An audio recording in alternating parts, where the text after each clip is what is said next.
et sœurs, ce n'est plus un secret pour personne que le climat du pays en général et de la capitale en particulier est caractérisé par un regain de peur et d'énervement, d'incertitude, sinon de panique.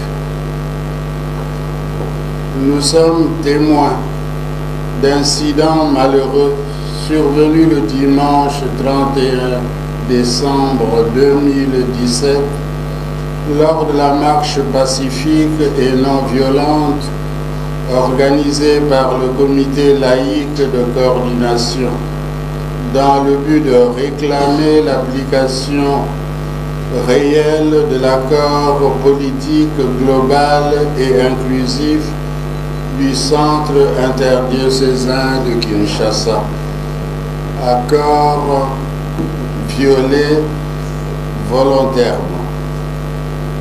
Ceci crée un malaise sociopolitique que traverse notre cher et beau pays, la RD Congo, comme le disent les évêques dans leur assemblée plénière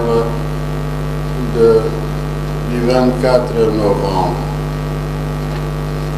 Nous ne pouvons que dénoncer, condamner et stigmatiser les agissements de nos prétendus vaillants hommes en uniforme qui traduisent malheureusement et ni plus ni moins la barbarie. Nous en voulons pour preuve le fait d'empêcher des fidèles chrétiens d'entrer dans les églises pour participer à la messe suivant l'ordre reçu d'une certaine hiérarchie militaire. Le jet de gaz lacrymogène pendant la célébration eucharistique dans les différentes paroisses de Kinshasa, le vol d'argent, d'appareils téléphoniques, la poursuite, la fouille systématique des personnes et de leurs biens dans l'église et dans les rues, l'entrée des militaires dans les cures de certaines paroisses sous prétexte de rechercher les semeurs de troubles, les tueries, les tirs à balles réelles et à bout portant sur des chrétiens tenant en main Bible, chapelet, crucifix et statue de la Vierge Marie. Nous demandons aux uns et aux autres de faire preuve de sagesse et de retenue.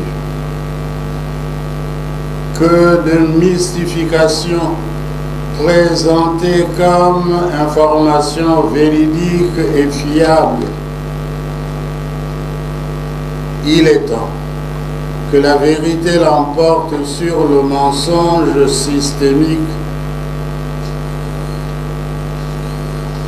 que les médiocres dégagent et que règne la paix, la justice en RD Congo.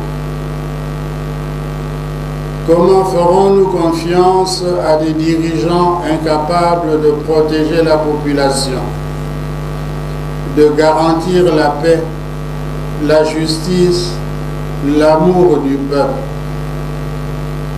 Comment ferons-nous confiance à des dirigeants qui bafouent la liberté religieuse du peuple, liberté religieuse qui est le fondement de toutes les libertés, comme le dit le pape Benoît XVI dans Liberté religieuse, chemin vers la paix. Le sait-on, la liberté religieuse est un élément essentiel de l'état de droit. On ne peut la nier sans porter atteinte à tous les droits et aux libertés fondamentales. L'instrumentalisation de la liberté religieuse pour masquer des intérêts occultes, comme par exemple l'accaparement des ressources, des richesses et le maintien au pouvoir par des méthodes anticonstitutionnelles, peut provoquer et provoque des dommages énormes aux sociétés, en l'occurrence la nôtre.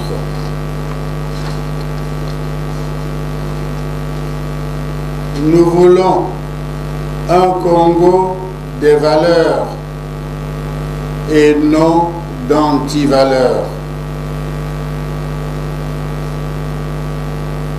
Que Marie, Mère de Dieu et Vierge fidèle, nous aide à vivre comme elle sur le chemin de l'Évangile de son Fils Jésus-Christ, notre Rédempteur. Puisse le Seigneur accorder à notre pays une paix durable dans la justice et la vérité, et à nos morts pour la liberté, le salut éternel. Fête à Kinshasa, en notre curie épiscopale, le 2e jour du mois de janvier de l'année 2018, et je vous remercie.